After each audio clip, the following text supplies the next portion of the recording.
Alan, how are you? Good, Berkshire. Okay, so today's daf is Masechta Sanhedrin, and then we're daf 7.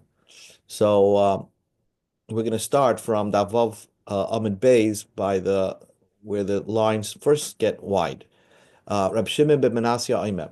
Rab Shimon ben Menashe, we're discussing whether a judge should right away try to make a compromise.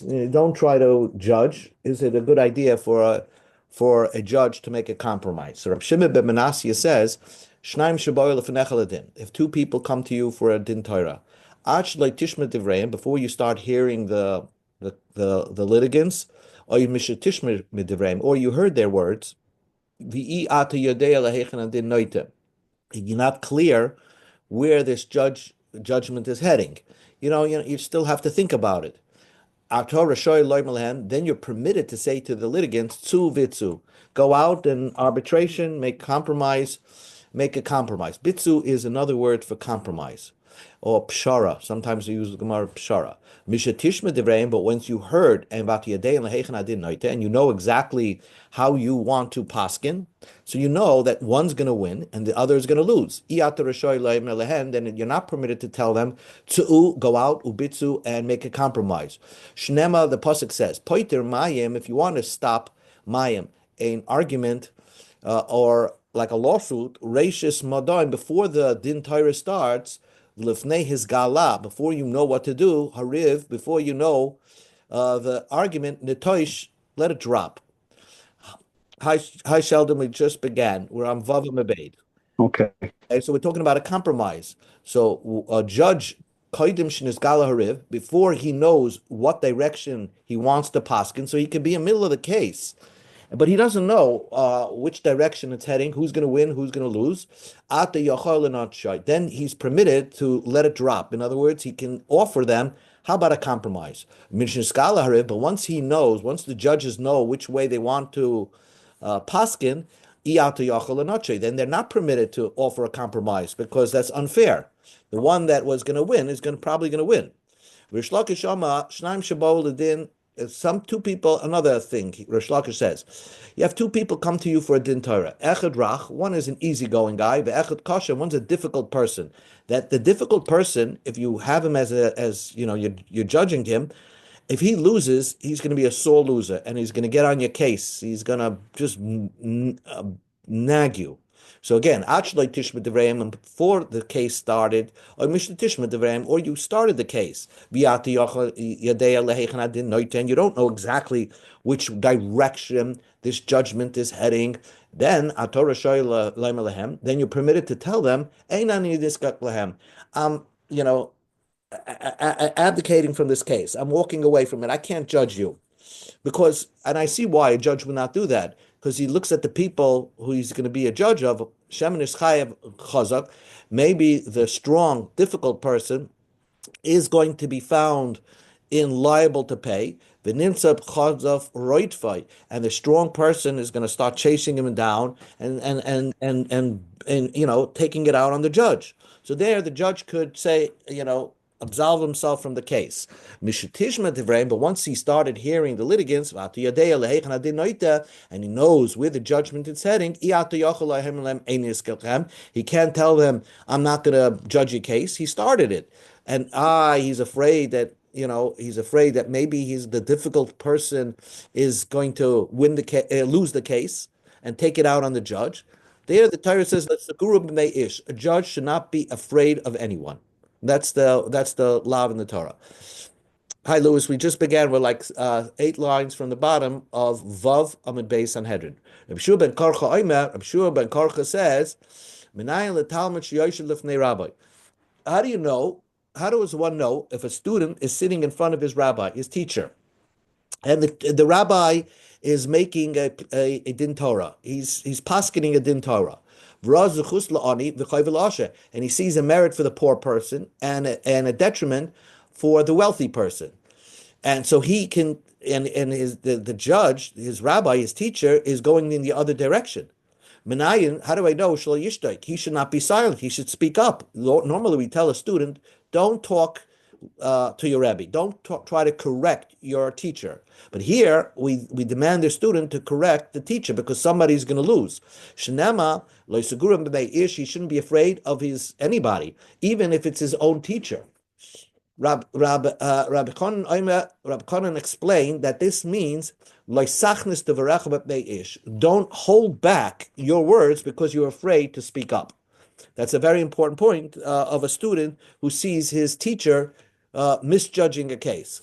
Now the Gemara speaks about some musar for witnesses. Witnesses to know that even if they're going to start saying false testimony, as edim, who are they really saying testimony against? God, because if you cause a man to lose a case, God has to make up the money for that person if there's injustice. So you're saying testimony against God. In front of you, who are you saying testimony? You're really testifying not in court, but in front of God. Me asadli pariman, and who's going to pay you back? Who's going to punish you personally? God's going to punish you personally if you say false testimony. Shnama, because the pasuk says, "Lifnei Hashem." You always have to imagine yourself as a witness that you're before the Eibishter. And the judges themselves should know who are they judging. They're judging God. In front of who are they being a judge? In front of God. And if they corrupt the judgment, who's going to personally punish them? God. God is with them when they're doing the judgment. Who it says in Yeshafet, in Divrei Yamim, you're not really judging a man, you're really judging the Eibishter. So then it's such a risk for the judge that he might get it wrong. A judge will say, Mali B'tzarzai, what do I need this whole pain in the neck? I don't want to be a judge. God has no complaints if you judge based on your personal opinion, what your oversight, and you do the best you can. So he will not have any complaints against you. It's when you start corrupting the din, that's when Hashem personally will punish you. Hey chidami gemar din. We said that once you already decided the judgment case, according to one opinion, according to Tanakama, then you're not allowed to make a compromise because already it was decided. If you say he is liable to pay and this person is not liable to pay, that is the finishment of the judge. Once the judge case is closed, no more you can make a compromise. Rav says, halacha Rabbi Yeshua ben Karcha, the halacha is like Rabbi Yeshua ben Karcha, which we learned yesterday, who said, Rabbi Yeshua ben Karcha said that, Rabbi Yeshua mitzvah liptzoya. It's a mitzvah to do he seems to say that it's a mitzvah to offer a compromise. Says the Gemara, is that true? Eini va Rav Huna Talmid de Rav. Rav Huna was a student of Rav, and Rav, you just told me Paskin like Rabbi Yeshua ben Karcha. Rav Huna, who is his student, ki have also the comment to Rav Huna when a din Torah came to Rav Huna, Amalu idi meri isa pshari isa. If you want, I'll be the judge. If you want, I'll offer you a compromise. So he said right away, I want to offer you to be the judge. But if the halacha is like Rabbi Yeshua ben Karcha, Rabbi Huna should always right away say, I want you to compromise. I don't want to judge this case. And says the Gemara, and that's not true. My mitzvah nami dekam Rabbi Yeshua ben Karcha. What did Rabbi Yeshua ben Karcha mean when he said that it's a mitzvah? He didn't mean that don't be a judge. He meant, we go to the top of Zion, mitzvah lememrelu. It's a mitzvah to tell the litigants, offer them to do a din Torah, or if they want to do a compromise. So as the Gemara says, if that's the opinion of Shuv ben Karcha, Hainu Tanakama. The Tanakama, if you learn the previous brisa, also said that a judge is permitted to do a compromise. So what would be the difference between Rabbi Yeshua ben Karcha and the Tanakama? And says the Gemara, Ika b'nai mitzvah. There will be the difference is it a mitzvah? Should the judge let it go from his mouth, the offer of a compromise? According to Rabbi Yeshua ben Karcha, that's what a judge should do. According to Tanakama, the judge should be silent and start judging the case and don't bring up the compromise part. Rab Shimon Karcha Savar mitzvah, Tanakama Savar shus. That's where Rab Shimon Karcha holds it's a mitzvah. Says the Gemara, Hainu Rab Shimon ben Menasya. Isn't that Rab Shimon ben Menasya? The Tanakama is Rab Shimon ben Menasya, who holds that once he doesn't know the judgment case didn't start, the judge could offer a compromise. So that's also like Rabbi Shimon Karcha. He should offer a compromise. According to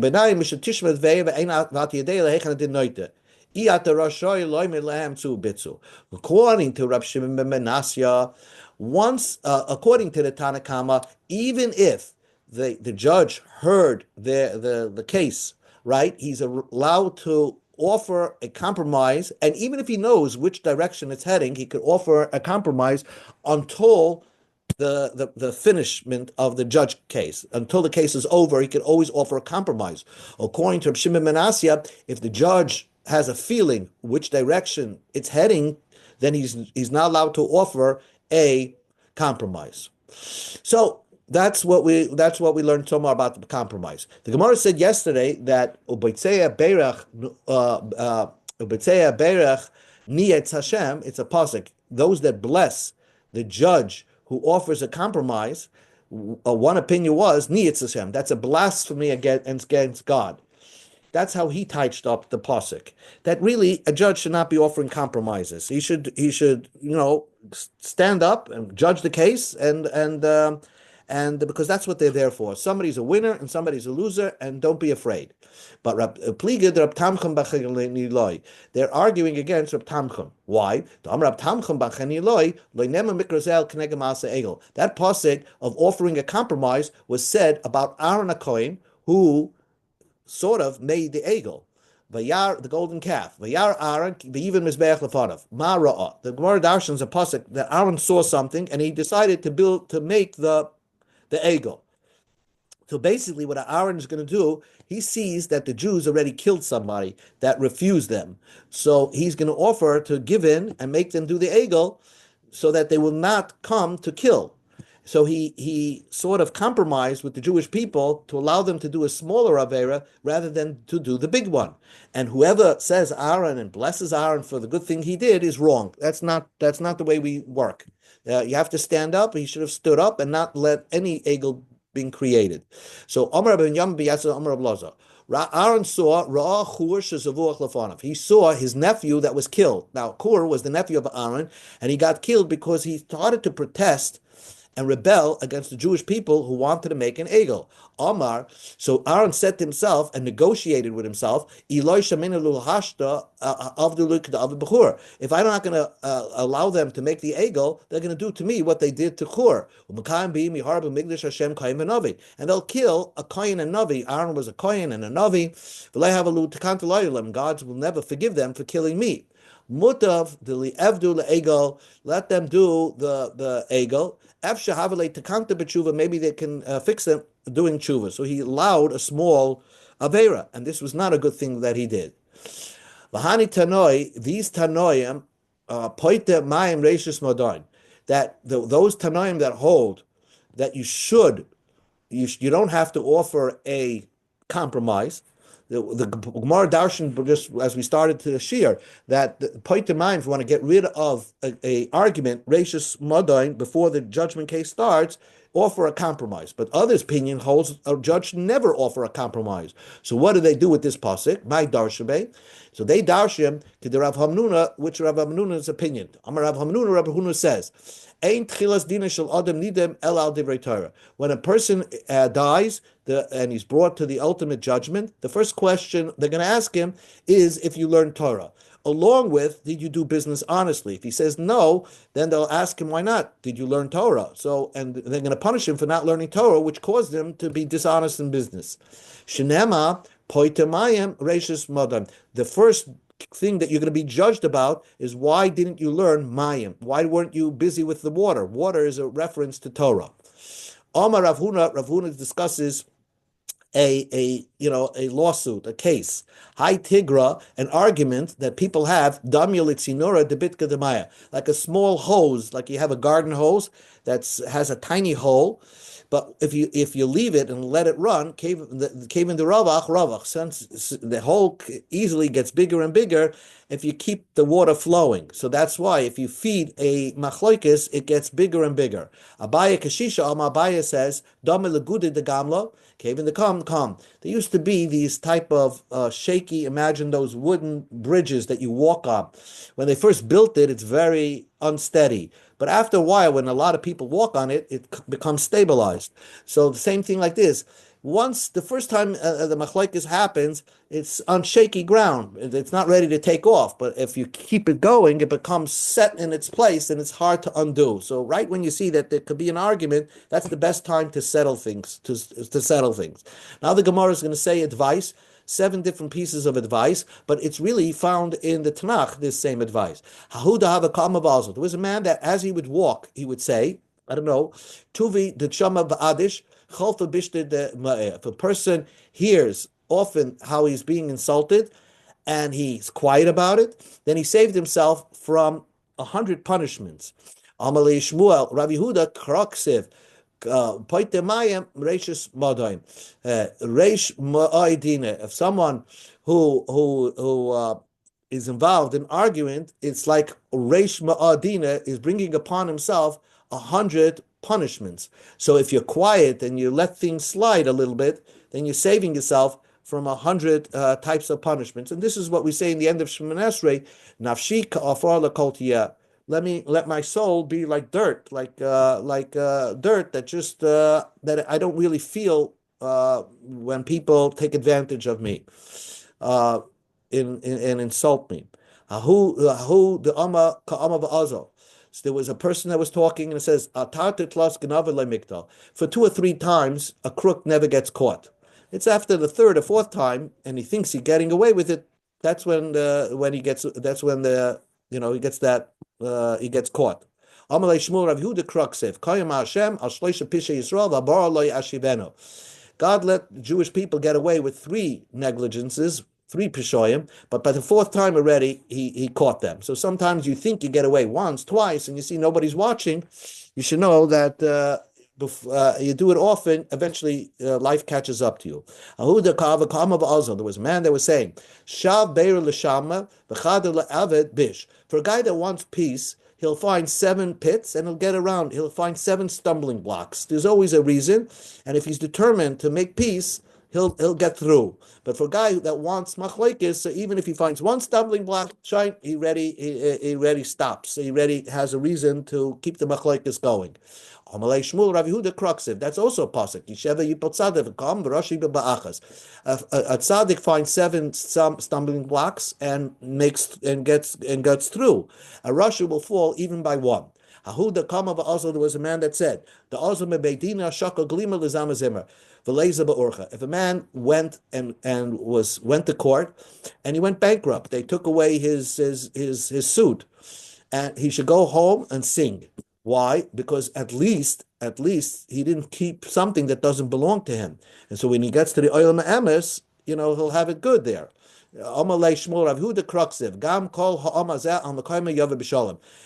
Yisro said that when you judge Jewish people, everybody will be happy. There's a loser, but Kol Ha'am will be happy because even the loser should be happy. Because at the end of the day, if they judged him this way and he was found that he goes bankrupt, so then at least he's not holding on to money that really doesn't belong to him. There was a man that would say, if you're a woman that's walking with her basket with all her tools and finished knitting projects on her head, and then she falls asleep and everything falls on the floor, so it's a sign of laziness. Like a little bit of laziness can destroy your entire work. That's why it's you have to persevere. Amalei Shmuel Rav Yehuda Kruksiv. That's a pasuk in Koheles. Baltzatayim yimachal mikra. With a little laziness, the whole roof can get destroyed. You let a leak go, and then because you're too lazy to repair it, and then you let things grow and grow, and then it becomes very expensive to repair, and it's too late. Ahuda v'kama v'azon. Number 6. Gaver d'rechitzna alei aide ligzeze v'kam. That a guy was saying that there's some people that I trusted, and all of a sudden they betrayed me. they betrayed me. Sometimes you feed somebody and you're so good to them. There's always the idea respect and suspect, and that's basically what he's saying. So that's what he said. So Amalei Shmuel Rav Yehuda Kroksiv. That's also pasuk. David HaMelech said, "Gam ish shloimi asher b'takti." I had such confidence in my peaceful friend.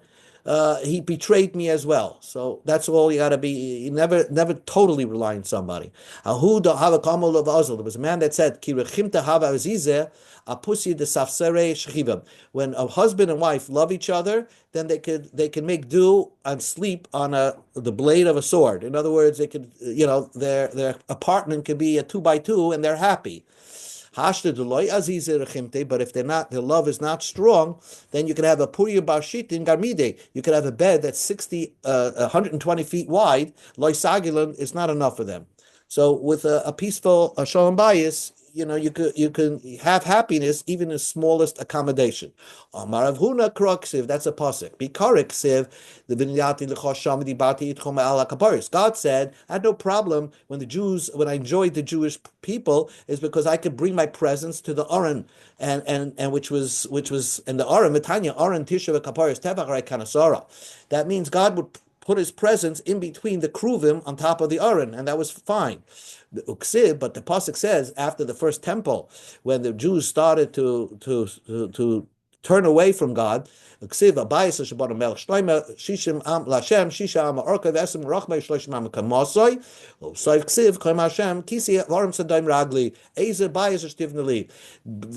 Melech built this great Beis Hamikdash, but the Jews were turned away from God, and God said, "Which house can you build for me that can hold my presence?" God, it wasn't enough it was too small for the Eibishter, because he was not in love anymore with the Jewish people, so to speak. Now we said, "My mashma the high loisagura listening to kanushi." We said that loisagura means don't hold yourself back. If you have something to say, if you're seeing a miscarriage of justice, you have to speak up. How do you know? Because loisagura means don't hold yourself back. Amarav Nachman, Amakrav v'yayin l'shtishav loisegar. Rav Acha b'Yaakov Oma Mahacha Tochim b'Kayis Lachava Agra b'Kotza Machola. Rav Acha b'Reidav Ika Oma Mahacha Oiger Kayis b'Maska.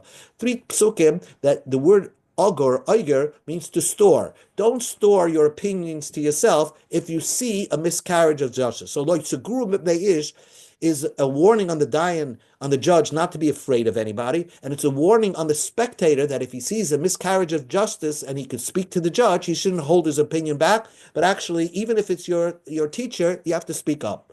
Like guru means don't store it within yourself. Amar Rab Shmuel bar Nachmani Rab Yonisah. Kol dayin, another musa. Kol dayin shadon din emes lamitoi. A judge that judges a case with common sense, of course with the right halacha, but a little common sense. Masha Shechina b'Yisrael. He brings the Shechina to the Jewish people. Shne'amal lekem nitza b'datzkel b'kerem liyishpat. V'chol dayin she'ena don dinas amos mitay. He doesn't judge properly to the truth. He just, he has, he's a little innocent and he's not using his common sense. Goyim Shechina she'tzalach m'Yisrael. The presence leaves the Jewish people. It's not just your courtroom is the problem. The whole essence of the presence of God amongst the Jewish people gets taken away because of miscarriage of justice. When God hears when poor people are being stolen from and the cries of a destitute because they're caused to lose a case when they really should have won the case, now God says, okay, I'm getting up and I'm moving from here. If a dayan paskin wrong and took for one person and gave it to another person, it's not just a miscarriage of justice. God will take the life of that judge. Because if you do that to a poor person, God will take up their cause. The koves kavem, God will go after those that stole from them, nafesh, by taking away your life. So v'amar Rab Shmuel bar Nachman Amar Rabbi Yochanan la'olam yira dayin atzmei ki lechev munachas loy ben yar kasayf. When a judge is in a case, you should see as if there's a sword. He should imagine as if there's a sword in between his thighs. That one false move, he can really stab himself and cause himself a lot of hurt. The Gehenna psucha loy. He should see. He should imagine it in his mind's eye when he's judging the case that hell is opened up from underneath. We go to Amid Beis. Zion Amabesh. Nama, because the pasuk says, "Hine mitasor shloim shishik bar yisrael lemigbar yisrael kum mechuz zecher malum lechem bishchar bayalechem bipachat beleilos bipachta shel gehenna shdoimer lelayam." That pasuk is talking about the Sanhedrin in the Beis HaMikdash, which was in the Beis HaMikdash. It had 71 people, and those judges should imagine themselves holding on to a sword and scared of the night, scared of Gehenna that's underneath them if they paskin wrong. Darish Rabbi Yashiv Yitem Rab Nachman Miyitzu. Ma'adiksiv. Why does it say in the pasuk based of it? Koyim Hashem Dina Lebaka Mishvat Tzil Gazam Yad Oishek. That a judge should judge in the morning and save someone from being taken advantage of. Does it mean that a judge should be open to judge a case only in the morning, not the rest of the day? Ella, it means if it's clear to you as a judge that the psak is clear to you like the morning, where your mind is very clear, amreu, then you could paskin. Vim lav al taimreu, don't say. In other words, a judge has to be very clear 100% in his psak. He should be very before he paskins, and his mind should be clear. If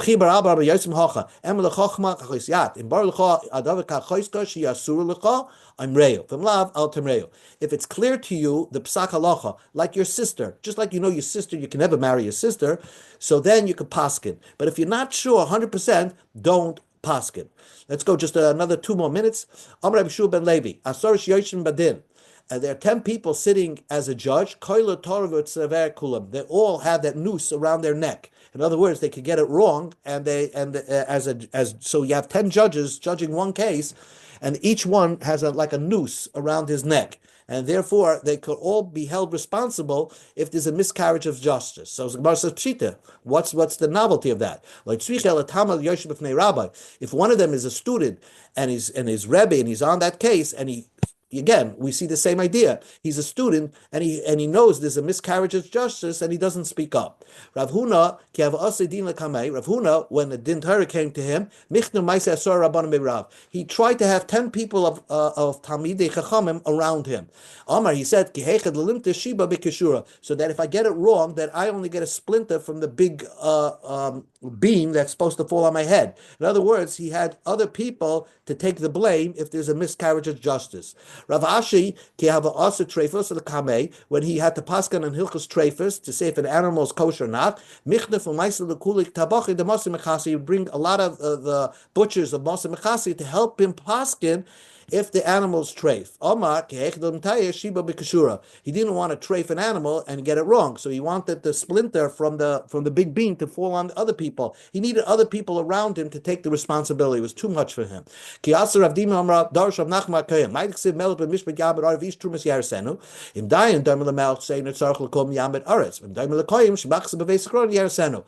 dayan is like a king that's wealthy, he's happy with his salary, he's paid well, then he'll judge well, and the earth can sustain itself. But if he's like a kohen that's poor, so then Yaharsenu, it destroys the world. Again, a dayan has to be well paid, so he doesn't feel the necessity to take some bribery. Half a minute. The Bein Nasiya Oikmed Dayanu Gomer. Now the president. This happens. It happens to anything that the president appointed a dayan that was an Amoritz. He didn't know how to learn. So now look with that. Yehuda bar Nachmani, they told him you be the spokesperson for that judge. Come Gachan Alai. So he bent over the judge. The judge is making his coronation speech, and the Meturgamim is trying to hear what he has to say. He wasn't saying anything because he was an Amaretz. Pasach v'Amar. So Yehuda bar Nachmani said, "Hi, I'm a le'etza kitza. We tell a wood, wake up. Uri le'evan dumam." Basically, he's saying this guy's an empty suit, and he bought his way into becoming a judge through money. And this is the God that is going to pay back those that who appoint people who are not appropriate for the jobs. You put a Rebbe, Chas v'Shalom, who's not appropriate to be a Rebbe, or you put a judge that's not appropriate to be a judge, God's going to pay them. Shnema v'Hashem beichal kachli hasmin parav kol haaretz. Amar Shlakish kol hamamed dayim sheina hogan ki lenoit asher b'Yisrael. Shnema shayftim titan l'cha samachlei yisita l'cha asher kol eitz. If you put up a judge that's not appropriate, it's as if you planted a tree for avodah zarah. It's based on a pasuk that says, "Point right judges and don't plant a tree for avodah zarah." Amar Rav Ashi, and here he said, if you had a place of Talmidei Chachamim, and you could have chosen somebody else, and you gave the wrong person the job, it's as if you planted this avodah zarah tree next to the mizbeach. So it's so important not only for a judge to be good, but the ones in charge of appointing to judge to appoint the right person, the appropriate person. Okay, we'll continue tomorrow, Be'ezus Hashem. Sure, thank you so much. Thank you. Off him a little bit long.